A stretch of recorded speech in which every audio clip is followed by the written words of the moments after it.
Okay, hello, greetings of the day to all the participants of the course. This is our second online meeting, and I'm Elena, and I'm here with you actually for the first time live. Last time you saw Shireen, so Shireen couldn't join us today, but she will probably join us in the next session. Today I thought we will discuss things related to the internship, because we are about to end our theoretical part, and it's time for you to move towards the practical applications of what you have learned. And I will talk about internship. I will share the screen with you where I will open internship documentation that you have already received, and we will look through it together. Then we will discuss the questions you still might have in relation to the internship, and then we can also discuss things in general about your experiences of the course, about some specific topics you would like to hear more, maybe something about Finnish education. And if we do not have time to answer all the questions in our live session, then I will make a record for myself, and then I can actually write the answers for you in the Google Classroom. But let's start with the internship, and I will just ask you to give me a sign at some point when I share the screen with you, so that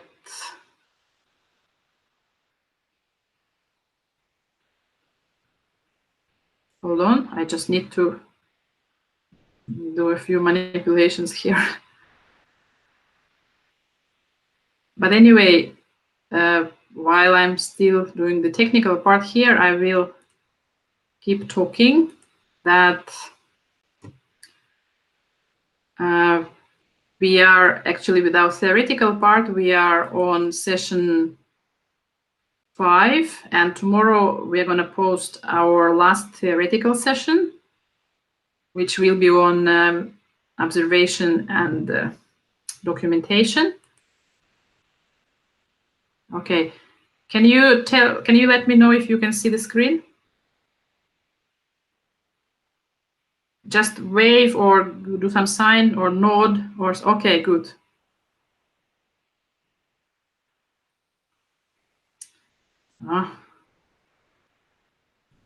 I share the screen with you, but I cannot myself scroll down for some reason.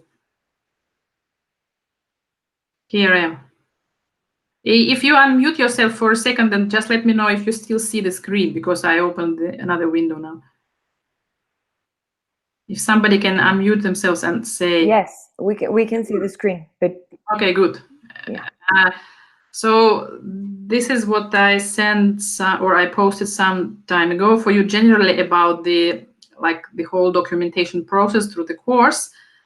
But most of this content here is about actually internship. So you know now that you are doing learning journal, so that is all sorted and fine. That's what you are very busy with, and I appreciate your hard work, because you are sending me your reflections and assignments, which is very appreciative, and I really enjoy reading your thoughts, and I'm kind of trying to keep answering as soon as possible, and I will if I haven't yet answered some of your assignments or some of your reflections. So just a matter of time.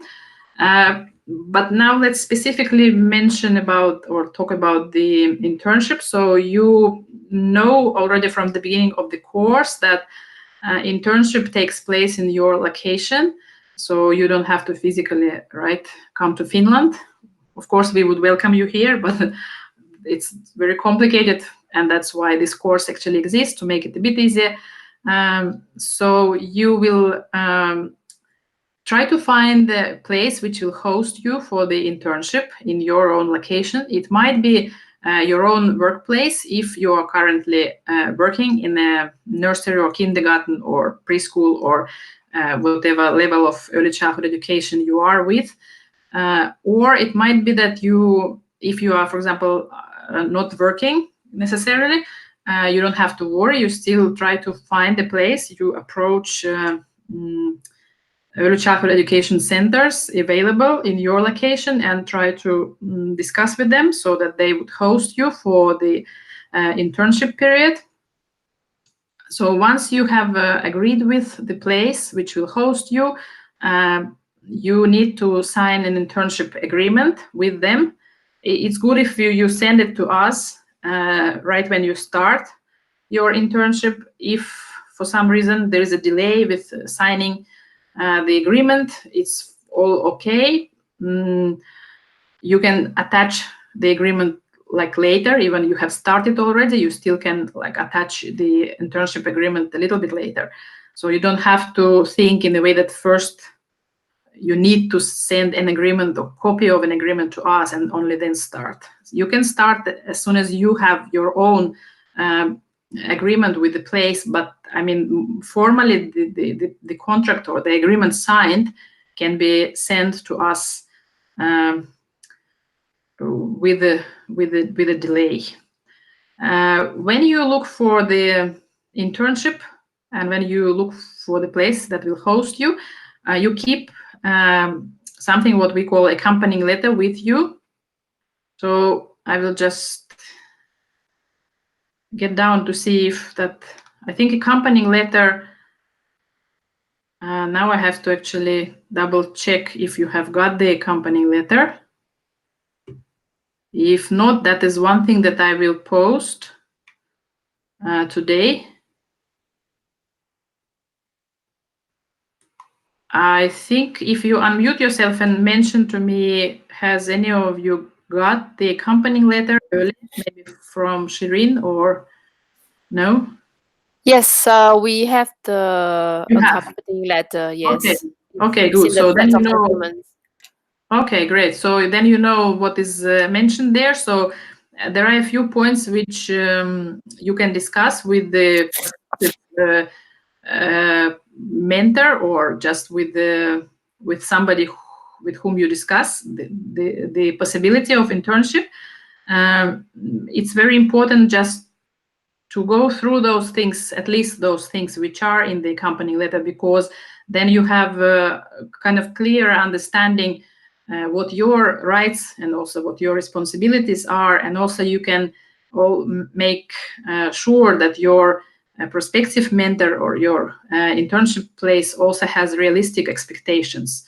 Because one point to mention specifically is that the host place is not necessarily like, you know, the working place. You don't have to work full day, or you don't have to have the same responsibilities as actually people who are employed to work in that organization. So you are not in that same position, which makes it a bit easier or a lot easier for you, because you are not actually having responsibility for children or for the whole process. You are just like a visitor, a student, mostly doing your observations, interacting with your mentor, of course, interacting with children.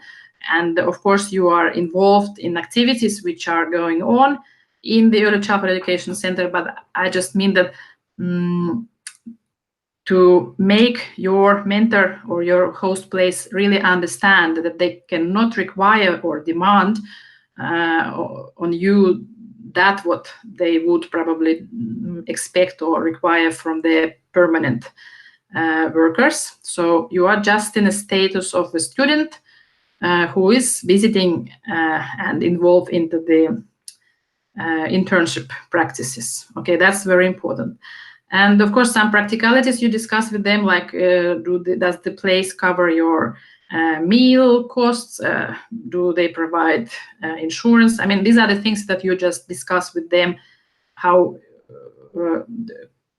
just again to kind of eliminate possible misunderstandings or possible like wrong expectations or whatever things may emerge. Okay, so this accompanying letter tells to your mentor in a short but in a kind of probably very informative way about your status of internship students. So once you have agreed with the prospective place or the mentor, you sign the agreement that you, as I mentioned, may send to us as soon as possible or with a short delay. It's very good to start planning your internship process a little bit ahead of the actual start. And I have attached here something what I call internship learning plan. This is not a compulsory element. You don't have to really send it to me. I mean, the actual plan you have, this is not like any formal part of the whole documentation. It's more just like a tool for you to kind of look at these particular aspects, which are here under the bullet points and also in the table, and maybe kind of for yourself to formulate what actually you would like to learn, what are your goals, what are your skills and competences that you can actually practice, or you would like to learn something new, so that you kind of make a list of certain things that are important to you, that relate to you, that you would like to see or practice or ask when you are through your internship or during your internship process. So this is something just for you. I thought it's helpful because I've heard from our previous course batches that it has been helpful to think about these specific points. So to keep it in just for yourself as a, like I say, like as a tool, as a working document, you don't have to necessarily attach it to me in the final internship report, unless you like. I mean, that's all fine. But I mean, you don't have to stress. It can be just a very rough type of document. So this internship plan is something that you look through prior to the start. And when you are already in your internship location, and when you are with your mentor working in a group with your children, like working, I mean, mostly you are not necessarily like independently working, but you are like together with your mentor. So you observe, you have certain things in mind you pay attention to.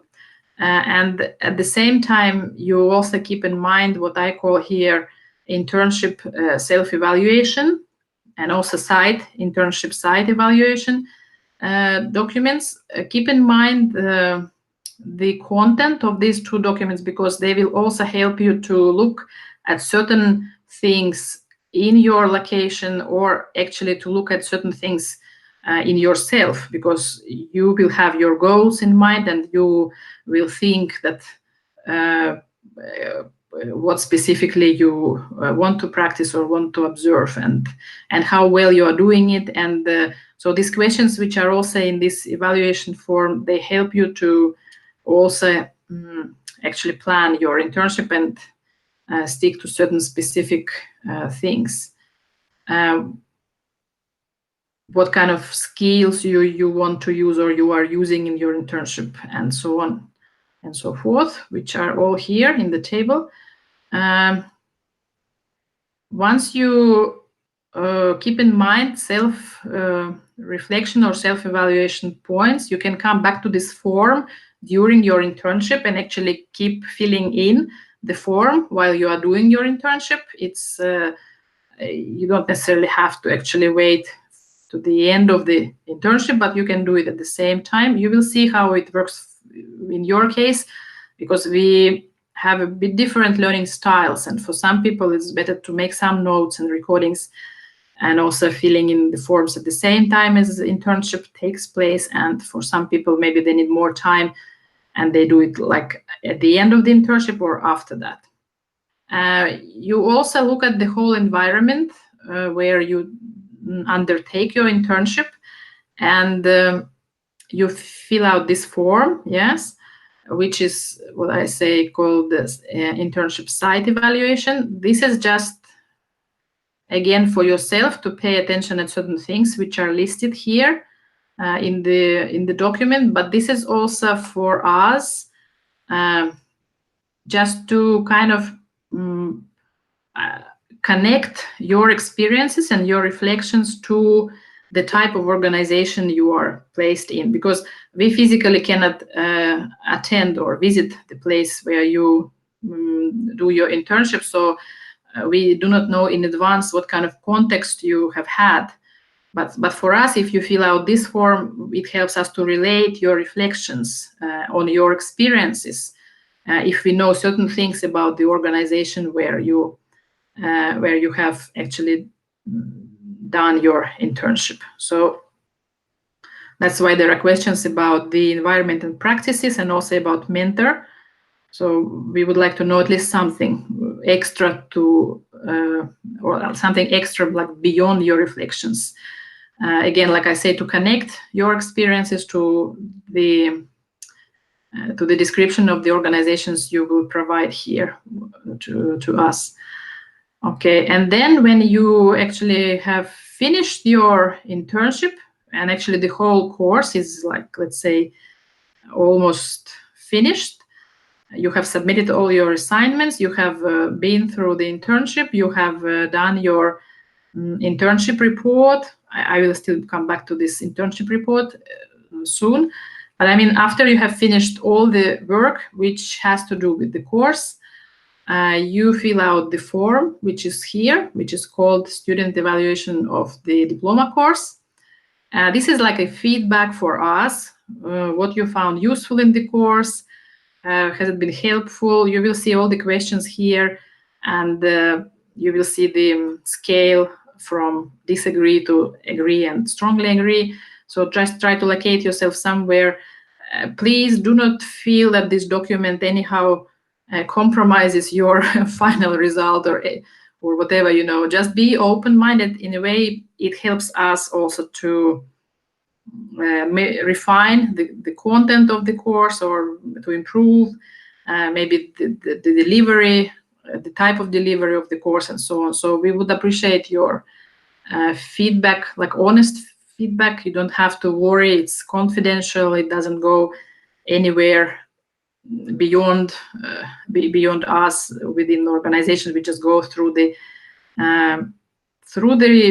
feedback and try to see what we can do better. So yeah, you will also have some open-ended questions, and if you want to add something else in a maybe private type of an email, that's also fine. But basically, you can also locate your thoughts and ideas under some of these open-ended questions. Okay, so that is the very last step. Now let's come back to the first page, where I will talk about internship report in a few more words. Yeah. So again, like I said, the forms, which are like the evaluation forms, they can be filled out on the go or after the course. But internship report is probably something that you should keep doing throughout the whole period of your internship. So just from day one, don't hesitate. Your first thoughts, your first ideas, your first impressions, your first reflection, just give a short note. And then that's already what you have done, you know, like your type of reflection right on day one. So keep doing the reflection or your writing about your experiences in the internship report just regularly, so that it's also for you, you know, to remember the things that you have observed or you have thought about. And also maybe on day 5 you want to come back to day 1 reflection, and maybe you will see what kind of progress you have made, what kind of change have happened in you or in your practices or in your approaches. So it's also like, again, a working document for yourself, you know, because I think I have mentioned also during the course in some sessions that reflection is one of the most probably difficult, but one of the most important and valuable skills that teachers have and need to have. They have to reflect on their every Second action, I mean, every action they make, and they have to reflect on every thought they have, and on each experience they go through. So reflection is something that keeps you thinking forward, and it's something that helps you to review your own practices and maybe redesign something for the next day or for the next week or for the next time you are in a similar situation. So reflection is again something as a tool. Don't think about this internship report, reflection type report, as something that you just need to provide to me as a teacher of the course, but it's more about being or like talking with yourself. It's more about looking back where you have been, what you have gone through, and maybe what other thoughts will come to your mind after some time in your internship. So the length of the internship report is about 5 pages. This is very rough estimation. Again, you don't have to squeeze out 5 pages if you don't feel so. But it's just, we thought it's kind of good size of a report. It can be a little bit more, of course. It's about yourself. And also, it doesn't have to be 5 pages of well-thought text. It can be, the content of the internship report can be multi-type. It can be, of course, text, because that's how you will describe your thoughts and your experiences and your ideas, but it can also be some graphics or pictures or some activities maybe you have done with your children, or maybe you have observed certain situation. So you can attach any kind of material to your internship report. Maybe your, well, I wouldn't like to call it lesson plan, but maybe your plan, like how you plan some activity. If you agree with your mentor that, let's say, you are doing morning gathering with the children or with a part of children, then maybe you have planned what you are doing during your morning gathering, and then you can actually attach this information as a part of the report. So it can be anything. It can be anything what you find valuable, what you find relevant to your internship, and what you find actually important for yourself in the first place. Because again, I would like to emphasize, this is writing for yourself and reflecting on yourself more than just writing for us. Now, of course, I will read your internship report and I will give you some feedback and maybe throw in some ideas, because again, learning is a process. We all the time learn. It's a normal type of setup or normal mindset to think that we are never perfect, we are never there. We are all the time in the process, going on, designing activities, implementing activities, looking back, reflecting, redesigning, and again implementing. So it's always about the cycle that you go through many, many times while you are being in the teaching profession. Okay, so that is about the report. And of course, you might need a few days time, or some people take a few weeks time. If you are very keen on finishing as soon as possible and getting the certificate, of course, then you see your own schedules and make it as quick as you can, or then you take your time. So it's very individual. There is no any deadline for this. So see where you are, because some of us are working and studying at the same time. Some of us have families, and some of us have other family or life circumstances. So see how much time you need.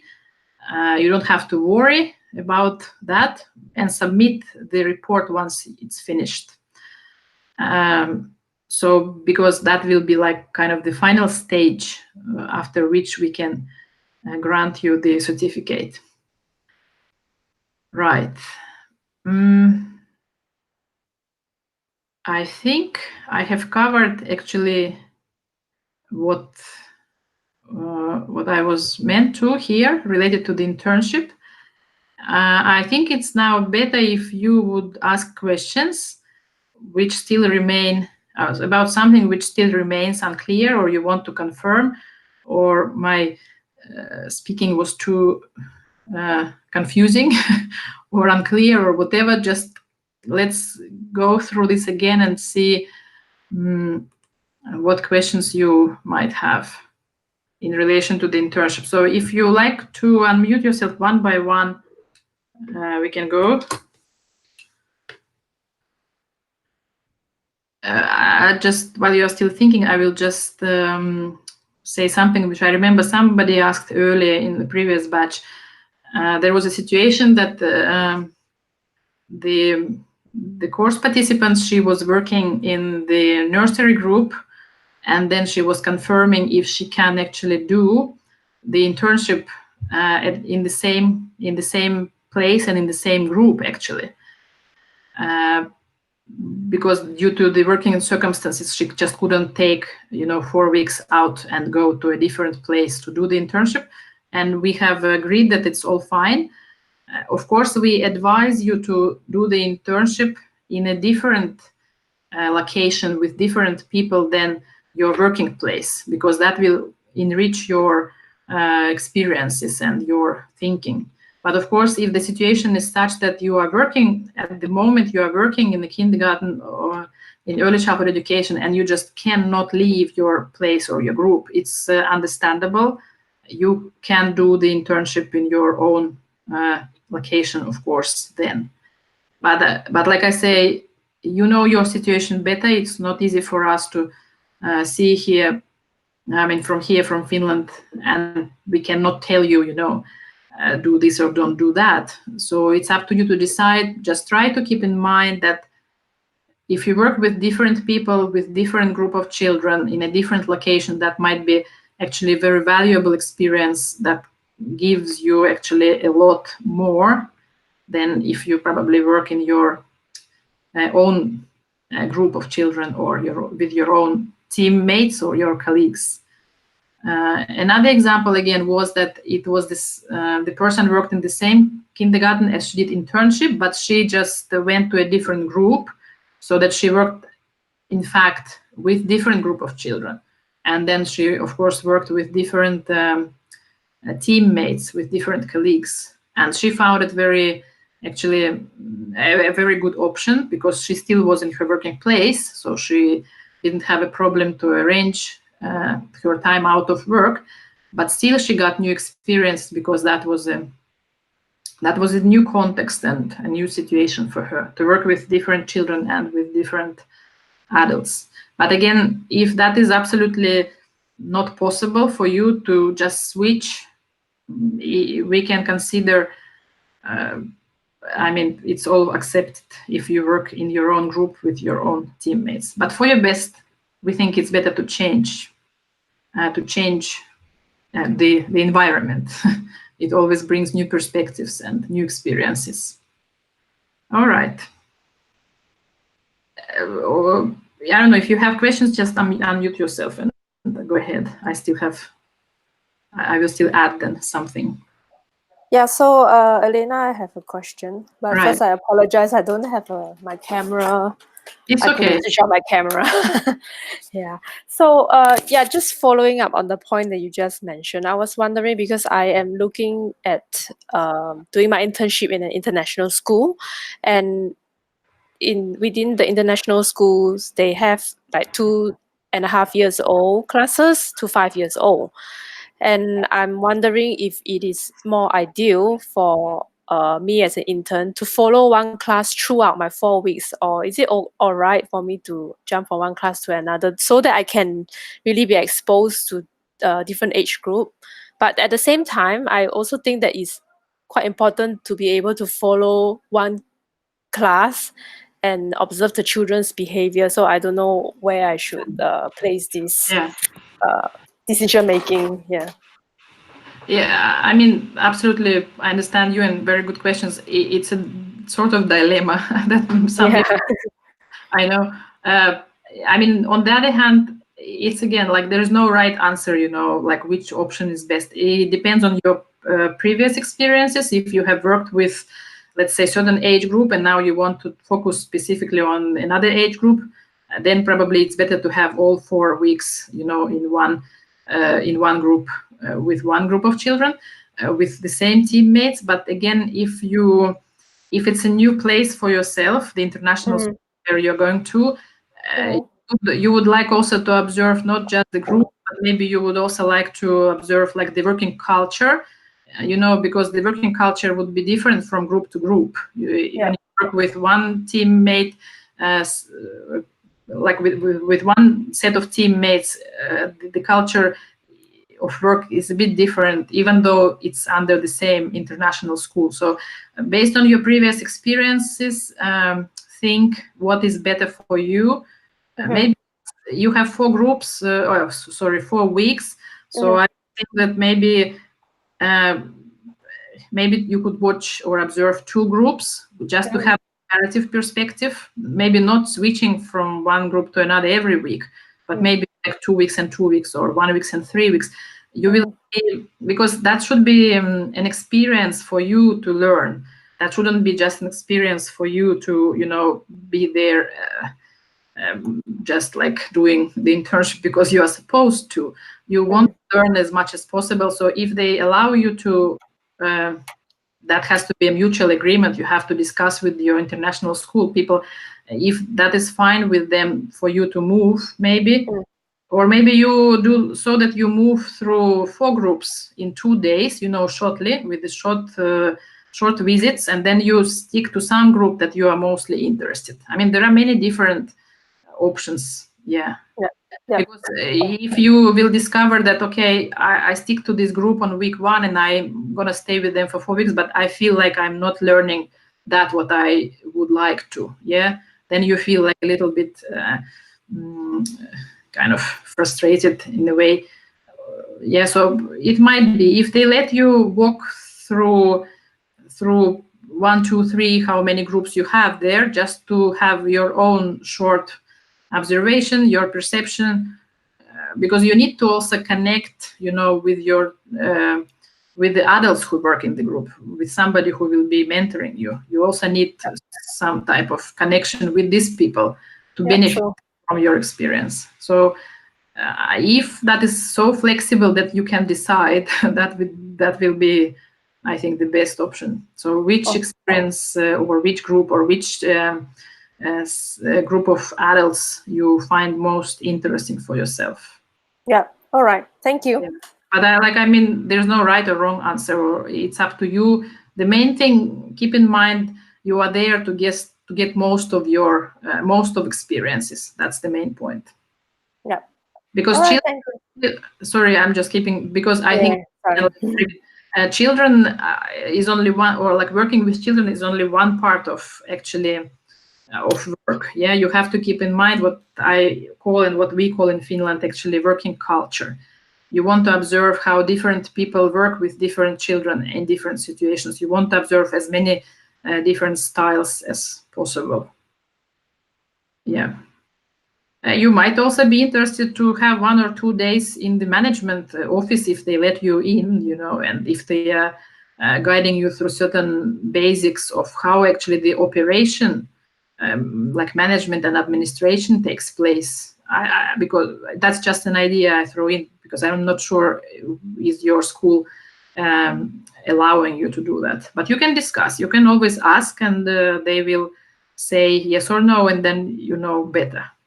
Then you have some other options that you stick to some groups. But I think that it's not a bad idea if you have an option to go to see management part.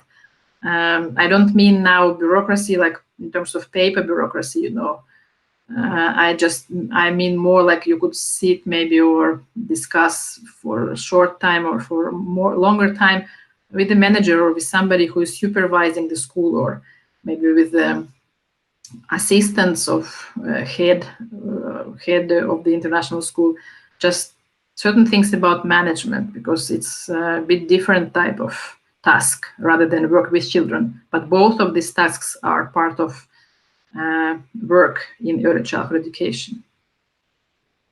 Okay. All right. If you have still questions regarding the internship.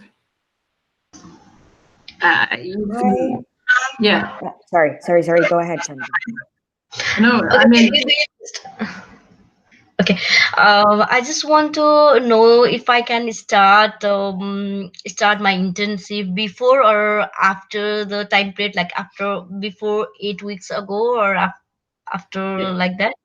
I mean, it's again up to you. What is your situation? You know better. If you have, if you have found the place and you have agreement with the place, and if your family situation allows you to start, you can start. Right now, or I mean, probably now next Monday or whatever the situation is.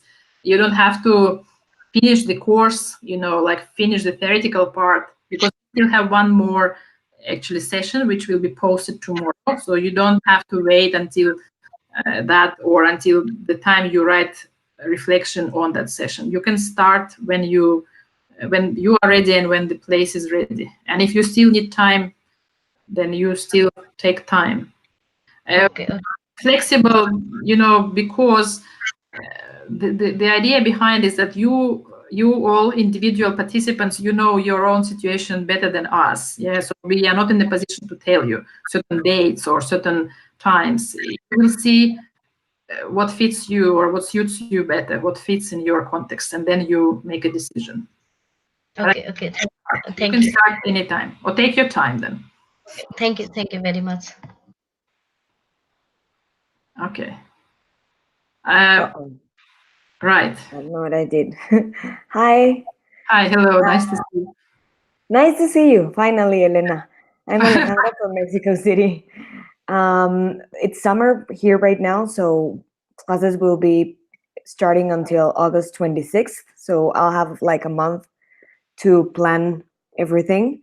And I was wondering if in this cultural evaluation that you were talking about and the interviews that I saw in the list of tasks that we are allowed to do in the school where we cover our internship, are we encouraged to reach out for parents as part of this cultural thing? I mean, are we? So, do you suggest we talk to parents, and if so, because I think it's a touchy subject, so I don't know if that's allowed and if you encourage it to see if, because I think they're a very important part of the community, and we sometimes leave them like out. That's actually where learning happens, when children see the same at home and in the school. So I don't know if we are allowed, if we are encouraged, and if so, if you have like an example interview that we can follow, especially with parents, since it's a bit of a touchy subject. Yeah. I can again tell you from the perspective we do it in Finland, okay? Because that is a sensitive topic, and I cannot give you the right answer just because sometimes it has to do with the local legislation. With something we cannot have a lot of power on.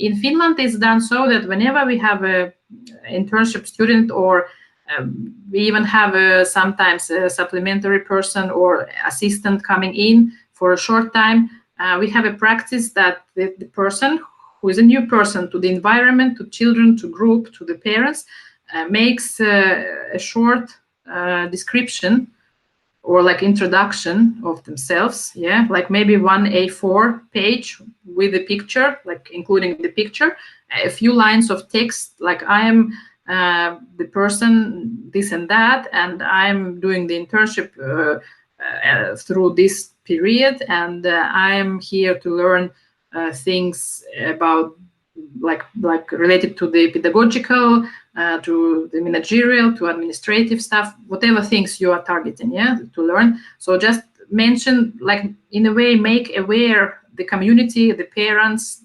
anybody who is working with children in that organization, make them aware about your presence, so that they know that this is not an alien person, who landed in our place, but it's a person who has certain visions and certain mission in that place for that period of time. So it's good to make a description, but like I say, it's like one A4 page, including the picture. and A4, I mean physically it's A4, but it might be just a few lines of the text, just to introduce yourself that I'm taking the course, which is delivered by the organization like in Finland. I mean, whatever you would like to say, what is appropriate, yeah, just to introduce yourself. And then again, like I say now, this is about legislation.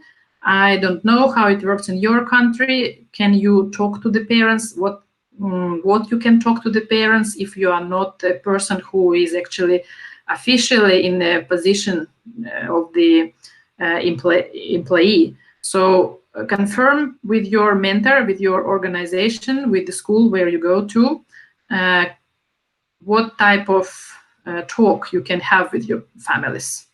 I think this is something you have to agree with the mentor before you actually interact with the parents, because you have to be on the same line with your mentor and with your organization where you do internship. Otherwise, you might have, certain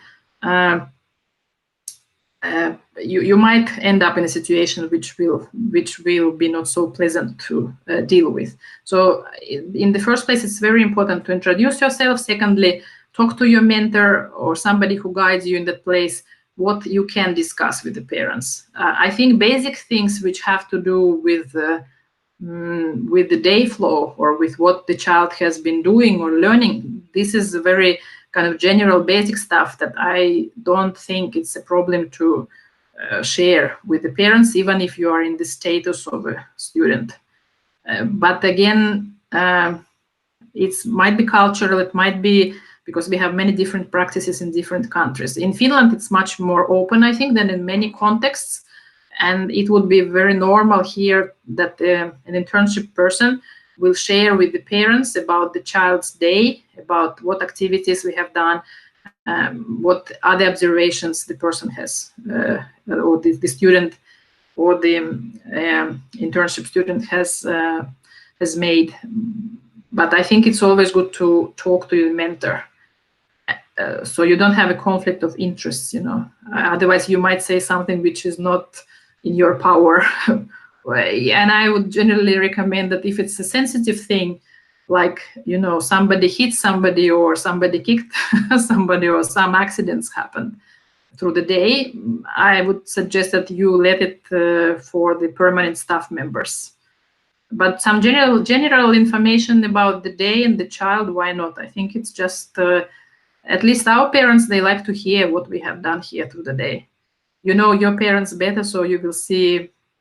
But it's always good to introduce yourself, to come. We would normally meet the parents. We would shake the hand in the morning if I am already there as a student, yeah, and say that, okay, I'm the student and I'm here with your children for that many weeks.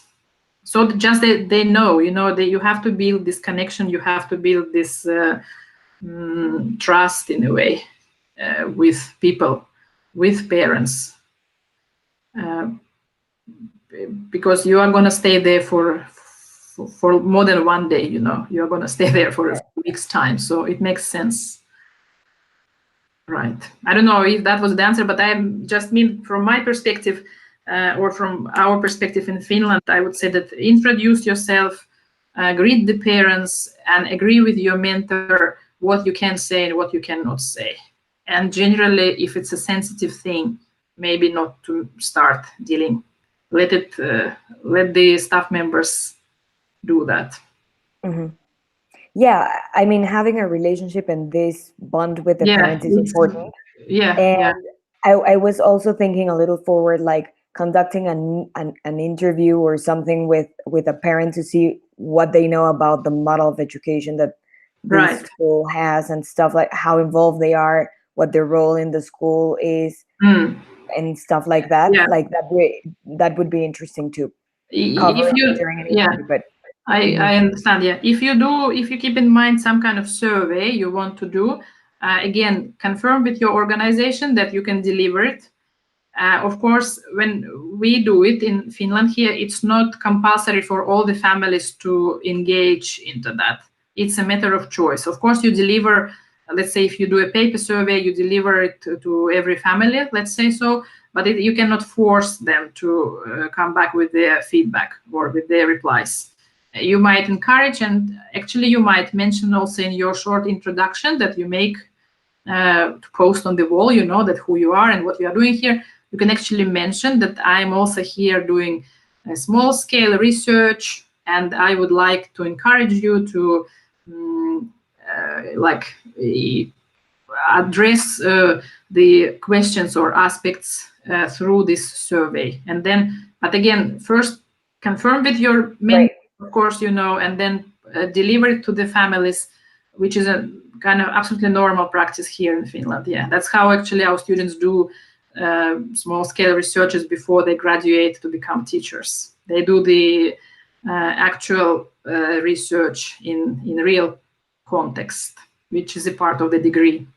Yep. But I mean, again, the more we inform, you know, the more you inform your management, the more you inform your families, the more transparent it becomes, the more reliable or trustful also relationship you have. Yeah, sure. But I don't think any problem. That would be fun. I mean, me as a parent, I would do the survey you would deliver because why not share? Yeah. Thank you. But I think it's a very good idea actually. Yeah, you might come up with something yeah. Thank you, Okay. Elena. Is that what you were asking? Yeah, some kind of small scale survey or interview? Yes. Mm-hmm. Again, in Finland, probably like direct interview, you know, like face to face that you reserve 15 minutes wouldn't work necessarily, like on a large scale. Maybe I would have individual families only. So I think to deliver the survey, like paper survey, is more functional here, because then you have probability that more and more families will come with feedback. Because, you know, our parents, they are busy people, they are working, so I at least in Finland, I would think that not many would volunteer for face-to-face interview. But paper survey, and maybe after 1 week, you remind that, hey, please come back with your thoughts and ideas. This is all to improve, or, you know, type of service we provide. I mean, you have to little bit market why you want them to respond to your survey. Yeah. Right, especially because the time that will be, by then, it's going to be the back to school like window. Yeah. And maybe it would be helpful for the school to know how involved parents, so what kind of information to hand out to parents and stuff like that. So thank you so much. That was helpful. Just like to extend a little bit. Have you thought about actually asking children? You know, now we talk a lot about participation of children because they are this another. Well, basically, when you look at the educational process, we have three elements. Yeah, we teachers, we organization that provide service, then families in terms of parents, and then the child themselves. So child is all, like, let's say roughly 1/3 of the whole process. So we have to take their opinion and views and their thoughts into account. And actually we do it very much nowadays in Finland, and it's in our national curriculum to actually ask children what they think about how we should design our learning environment. Yeah, what they find interesting, what topics they are into at the moment, what kind of themes they are interested at the moment. So you just do the brainstorming session with children, and then based on that you will like kind of accumulate the key points or the key ideas, and then based on that you can think, okay, maybe we should redesign our learning environment. Maybe we should bring in a new theme, you know, into our learning environment. Maybe I think it was in session 5, yeah, when I gave some examples like we really take children now. Like one simple example, if you give an iPad to the child, and then you divide them into groups and you give them iPads, and then you send them around the school, take snapshots of the places that you like to play in, or maybe you don't like to play in. And then they will do this for you. So they collect the raw material, raw data for you. Then they come back, then you will discuss, okay, I see that this place was one of your favorite places. Why do you like that place? And then they will describe you. They will give you a list of points why. And then maybe you look, okay, I see that from your pictures, it's kind of obvious or visible to me that you don't like that certain other place. Why don't you like it? So you talk to children. You can do a lot of actually, or you can collect actually a lot of data, a lot of information just through this reflection with children of this basic exercise. You just do the snapshots, with iPads of places they like to play and they don't like to play in.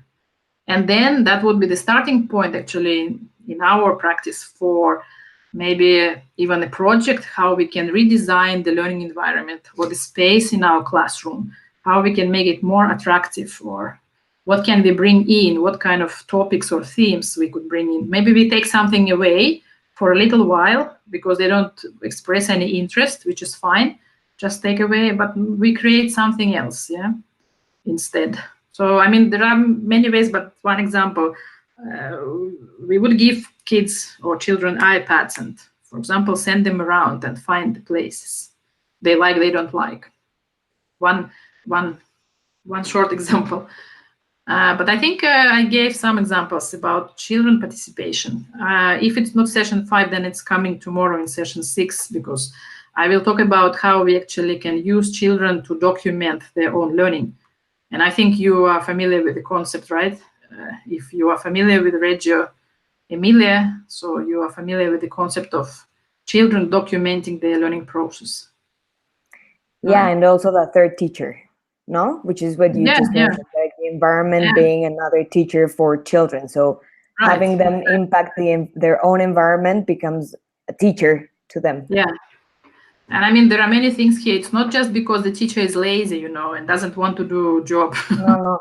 It's about getting... No, it takes a lot of planning. And the point is to get the child's perspective, because we physically have to get down to their level sometimes. Like I say, physically we have to go down to the level of the eyes of the child. It will already then look different. And we have to understand what we covered in session 1 and 2 about developmental psychology. So once we understand how children see the world at a certain age, we will understand the value of their opinion and their views and their thoughts that they will give us. Because they are the best expert children. How do we know them what is best for them? Ask them. They know everything. We have to empower them. They are not, I think I also mentioned it before in my sessions, they are not, empty vessels to fill in with some knowledge or with some information. They are born with the whole template. It's just for us to pull the right threads together to provide the context for them to learn. So kids are very smart. And when you look at your own children through this perspective, if you have your own children, we discussed with Chandra, she has two, so she can look at that. See what is the best place they like to play in, or what is that they ask them, because they can formulate very well their ideas. And if you want to have a consistent small-scale research, ask them the same thing through many days, and then you will see how their answers or their replies will evolve, or maybe they will be the same, which also is a sign of something. So, but I think it's really very important to take children into everything what we do, into planning, into thinking together, into implementing together. Sometimes we talk in Finland about what we call co-planning, co-implementing, co-reflecting. So it's all co. It's we are like partners in this process. I don't mean that there shouldn't be rules, because sometimes the concept of asking child is misunderstood. It's not about the child can make rules. There are things, and you as a teacher, that there are things that children cannot decide upon. They cannot, because it's not they don't have skills, they don't have experience in their age. But then there are things that they can really have a say on, that they can decide about. They can decide what skirt or shirt they will wear tomorrow to the kindergarten, or trousers or whatever. They can decide what book they want to read. They can decide some things, take them to plan, to discuss with you. Of course, keep in mind the developmental level. You don't have to take it for 100% serious or pure or correct way to act, but you can still have their opinions that you will take into account when you plan for them. That's how it works. Yeah, that's actually, like I say, participation is one of the key core competences in our curriculum for early childhood education in Finland. Have you happened to see the core curriculum, the Finnish core curriculum? Have you haven't come across, no? Hold on. I have it here, actually. I have early childhood is elsewhere, but this is what physically it looks like. It's a very thin book.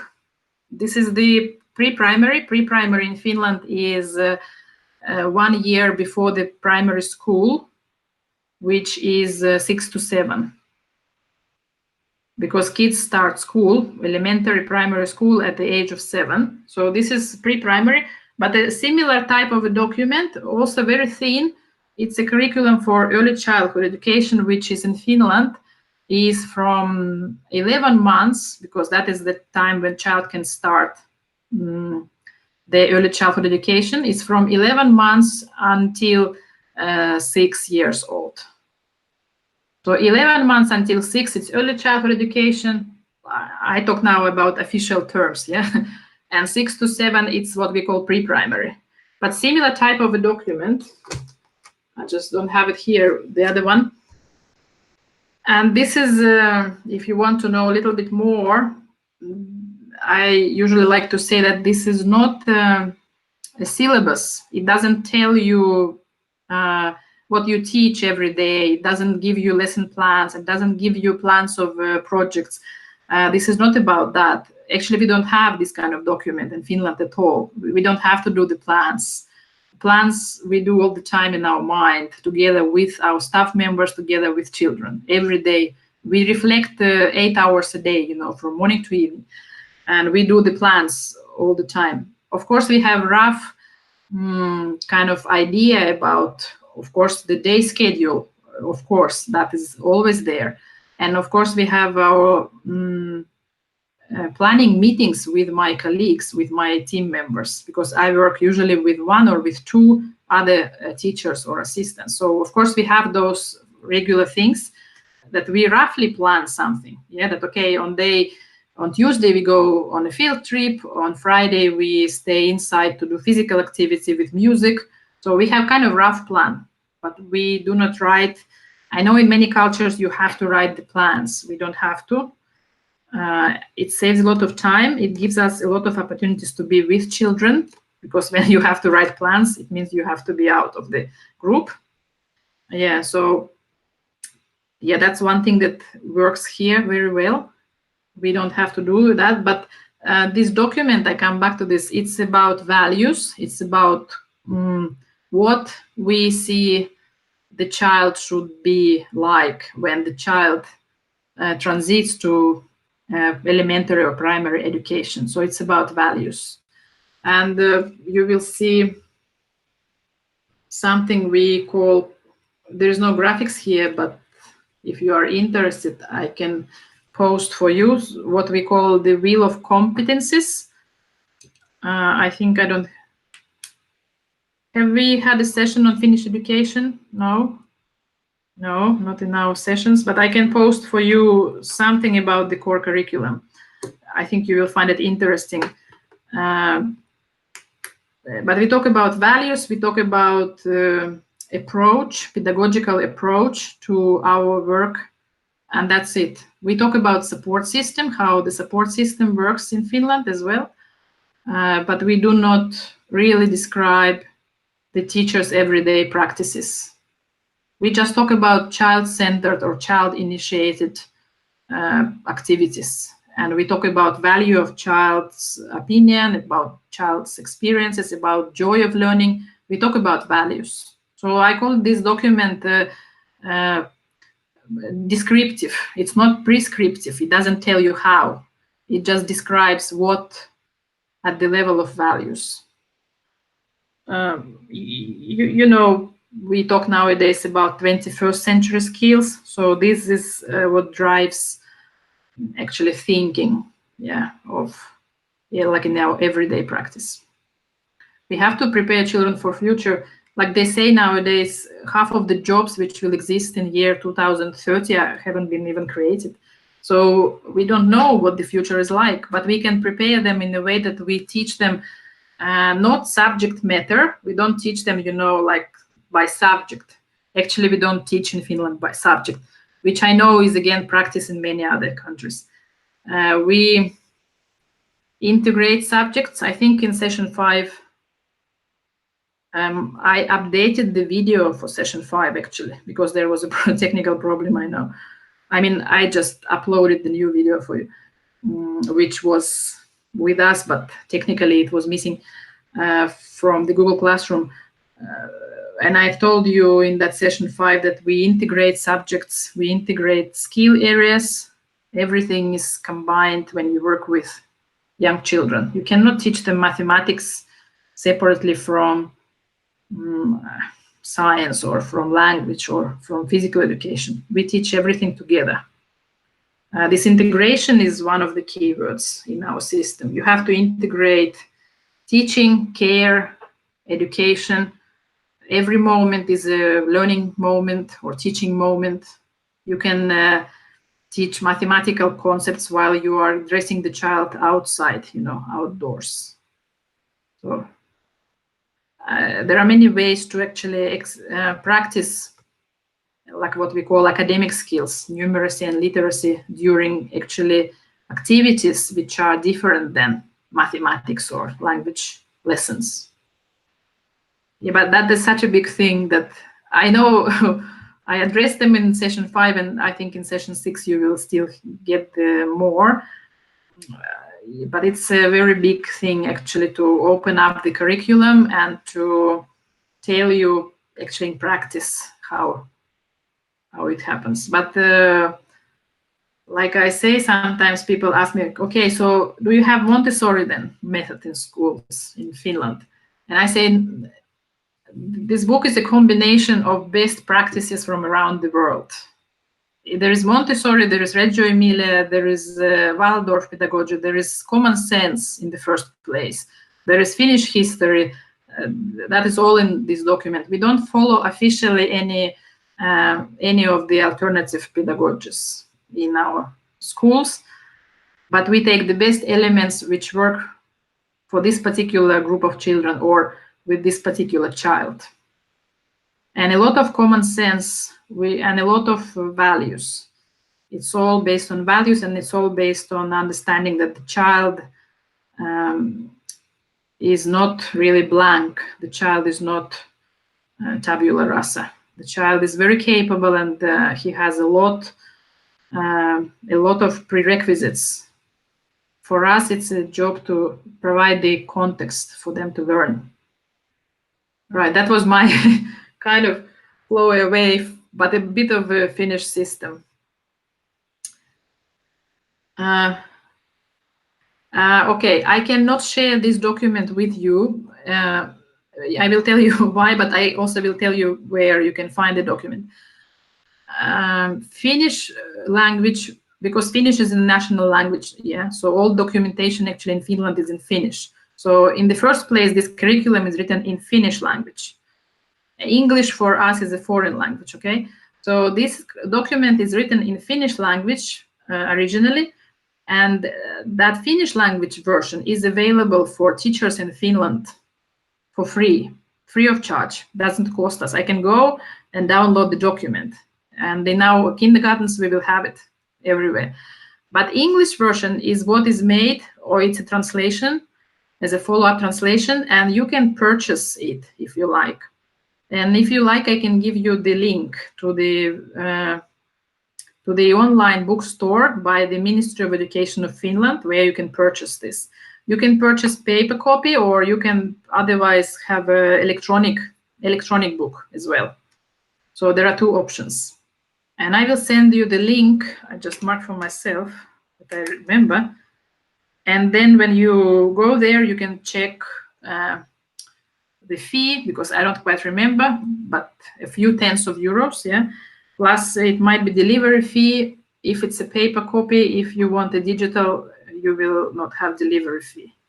But I can send you the link. That's what I can do. I cannot do more than that. You cannot read Finnish. Could you share the pre-primary and the early childhood elementary? Yeah, Is it the same link where we can have both? Yeah, I can send you the link to the whole list of this, because the same type of curriculum is just a bit thicker for elementary school, for secondary, lower secondary. There's a consistency in our system and in terms of thinking. So there is a curriculum for each level, but the core of each curriculum for each level is the same. It's values, what I say. I shared the link with you. You can see what you need.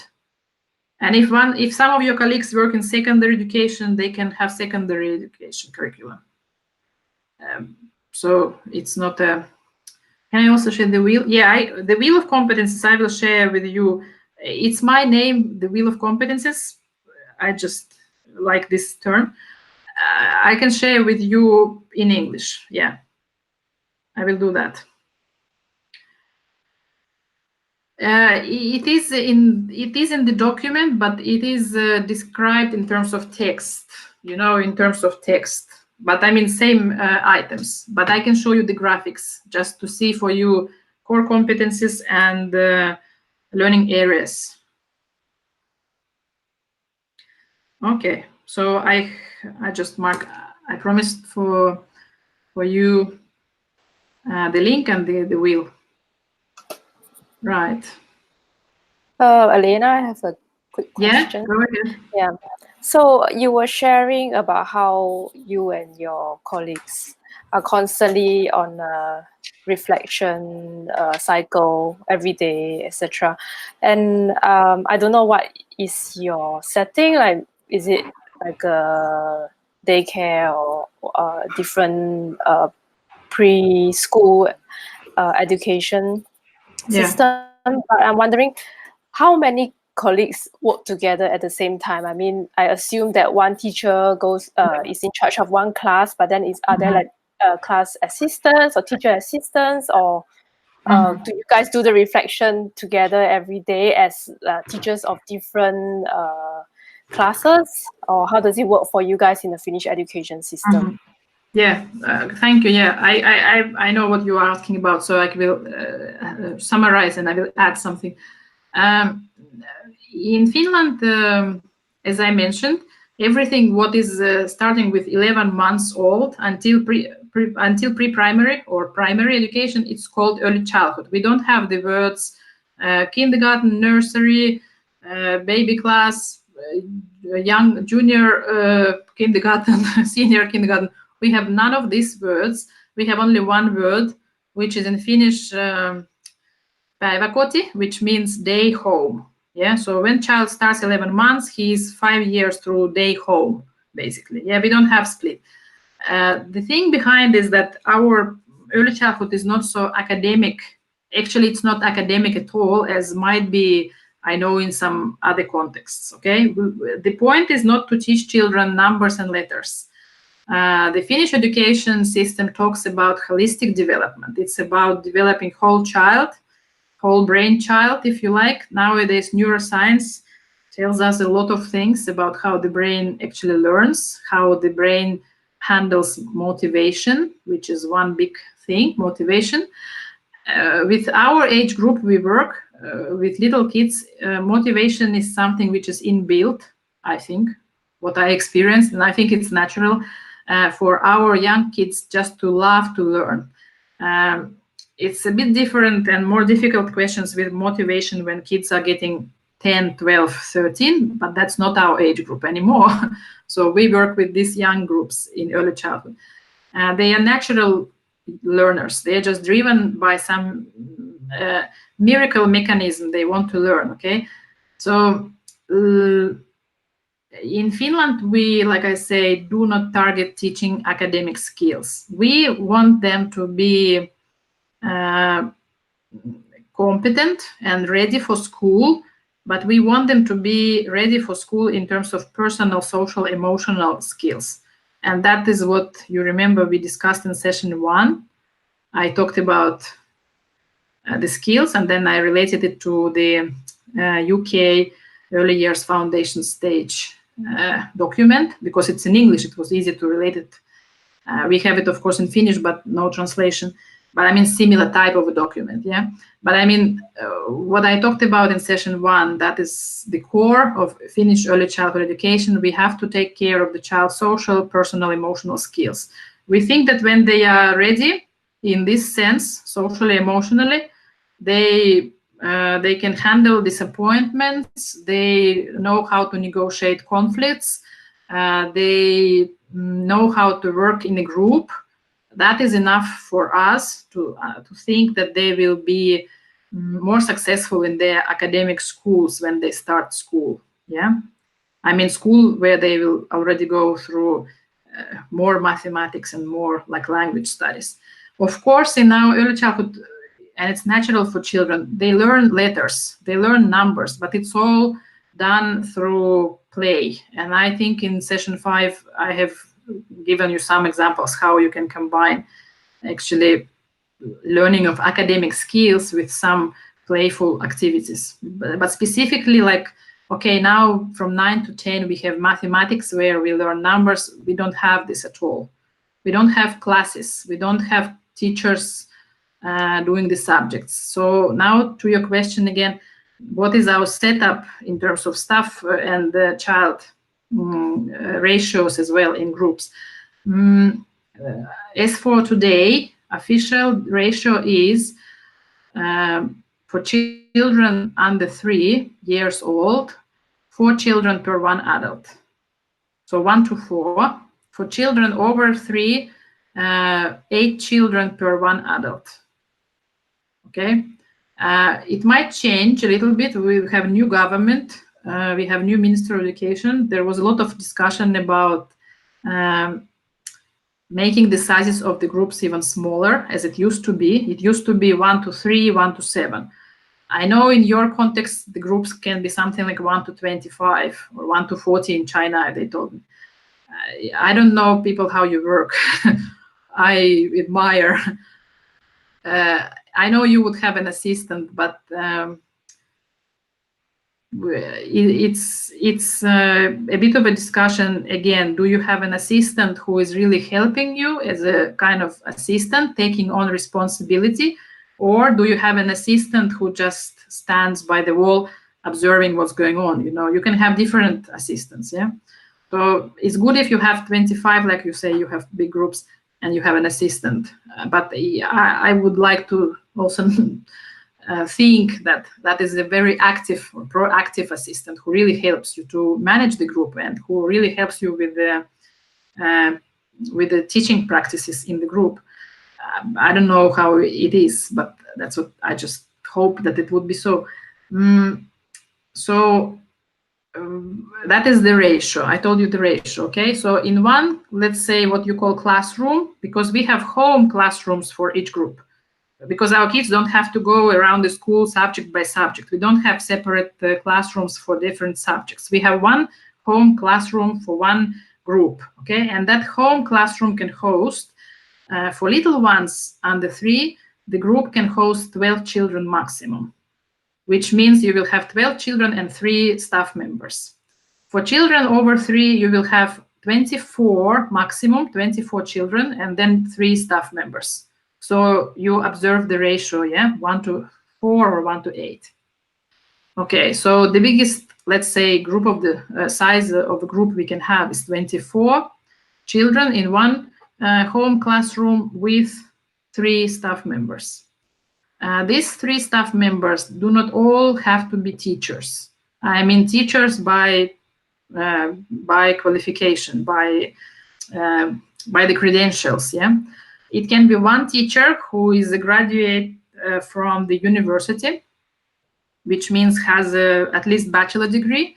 Bachelor degree is 3 to 4 years full study to become a teacher in university. University in Finland is like the highest level of education. Yeah, or so you can have one teacher and 2 what we call 2 nursery nurses. Yeah, so they have a lower degree, lower professional qualification. So, but anyway, we have 3 adults, or we can have 2 teachers and 1 nursery nurse.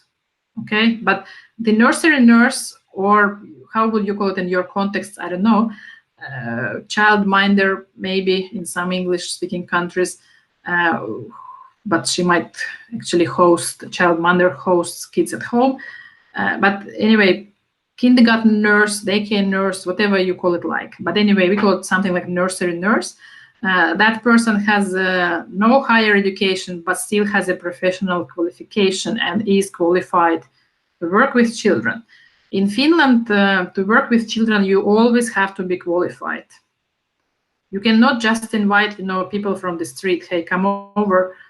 We have lack of staff members. That is not happening. Again, legislation is very strict. You have to go through criminal check. You have to go through, you have to get your professional qualification in order to get the right to work with children. That is about the ratio and about the home classroom. And when we have time to plan and reflect, because we are taught during our studies to reflect all the time, yeah, that's a part of training.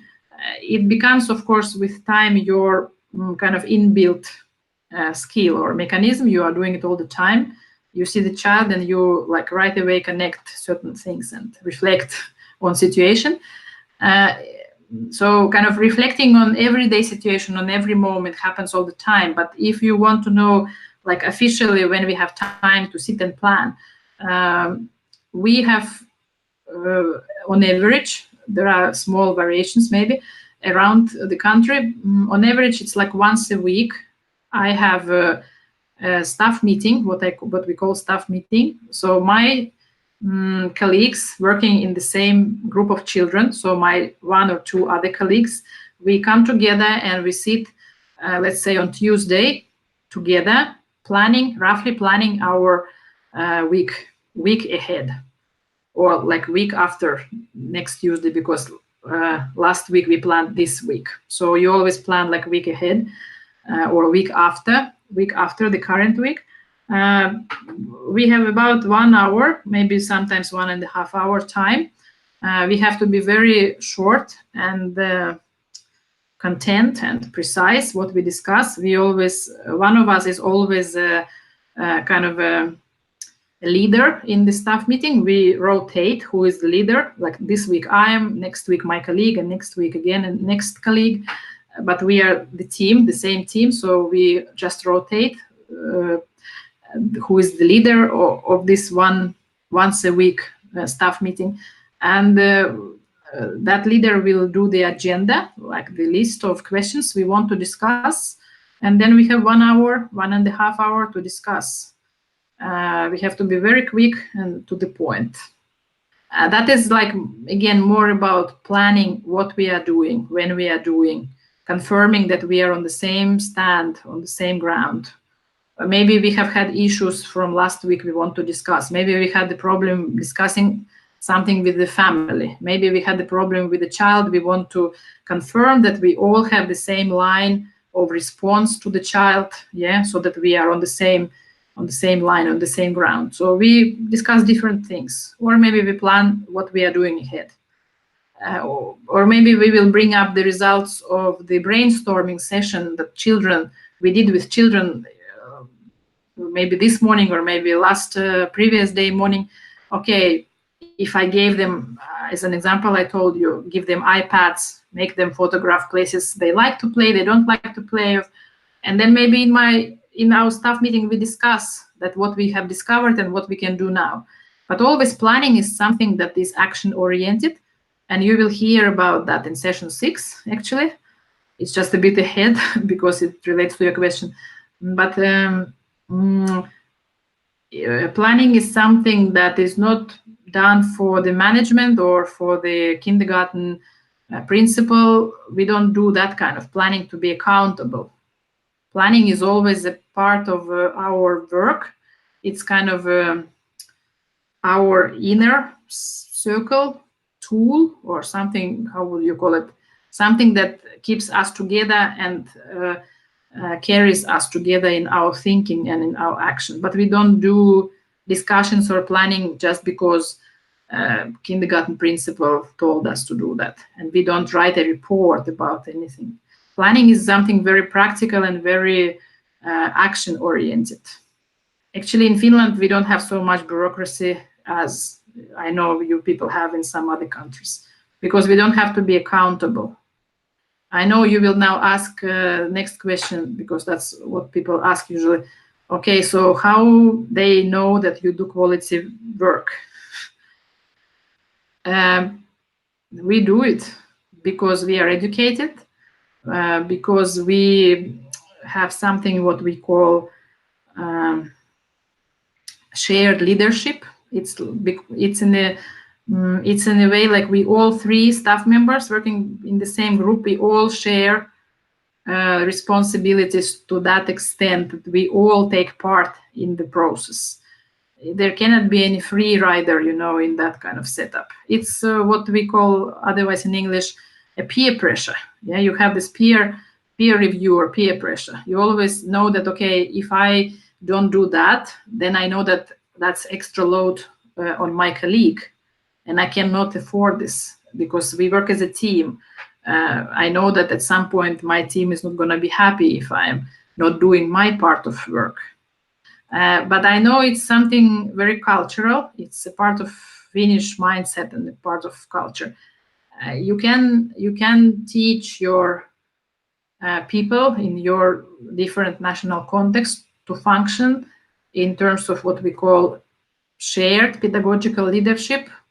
You can create this type of operational culture, but it's a long process. You need also then to study a little bit of management, how it happens. But I mean, because that is the structure, that is the system we are part of, for us it's like given, we know how it functions, so we don't have kind of problems or free riders or in the end we are humans, If somebody is getting sick or somebody is having problems at home and she is not doing her job best in the best way today, I understand, it's fine. I give her time, my colleague. Or next day, maybe then she will be switched on and she will function fine. I mean, we are also, more than just our work. We are people, we are humans. So that's to understand things like a little bit broader.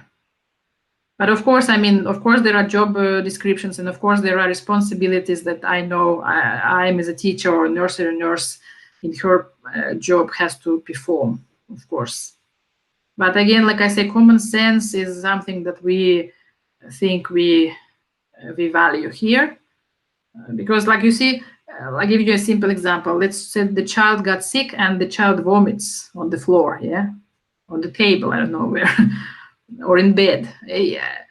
In Finland, it's okay for the teacher to take care of this. Because like I say, care, teaching, education goes hand in hand, yeah? I know my nurse is now busy with some other child, maybe doing toileting or maybe doing some activity.